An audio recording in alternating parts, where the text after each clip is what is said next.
বাংলাদেশের আমির হামজা সংখ্যালঘু সম্প্রদায়ের যুবক বাংলায় এসে সঞ্জয় মণ্ডল 11 বছর বসবাস পুলিশের কাছে ধরা পড়ল 11 বছর পর শেষ পর্যন্ত। দক্ষিণ 24 পরগনার বারুইপুরে চাঞ্চল্য ছড়িয়েছে এই ঘটনাকে কেন্দ্র করে। 11 বছর ধরে অবৈধভাবে ভারতে বসবাসের অভিযোগ তার বিরুদ্ধে। ধৃতের নাম আমির হামজা, ছদ্মনাম সঞ্জয় মণ্ডল।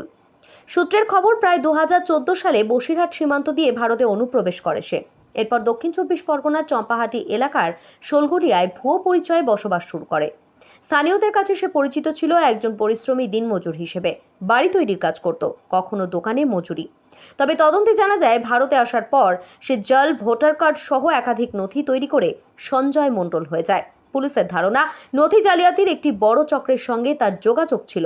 পুলিশ জানিয়েছে, ধৃতের পরিবার এখনও বাংলাদেশেই থাকে এবং সে নিয়মিতভাবে টাকা পাঠাতো নিজের মাকে বাংলাদেশে। কিভাবে সে এতদিন পুলিশের চোখ এড়িয়ে ভারতে বসবাস করছিল তা খতিয়ে দেখা হচ্ছে। আজ তাকে বারুইপুর আদালতে পেশ করা হয়। কতদিন থাকছিলে? আমি 2014 সালে এসেছি। সঞ্জয় কে? সঞ্জয় তোমার নাম? হ্যাঁ, আমি এখানে সঞ্জয় নাম। ওখানে কি নাম ছিল? ওখানে ছিল আমির হামজা।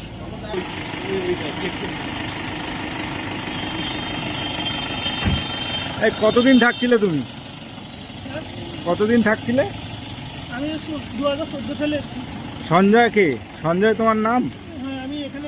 আপনারা দেখছেন MN নিউজ। সব খবর সবার আগে পেতে লাইক এবং ফলো করুন আমাদের পেজটি।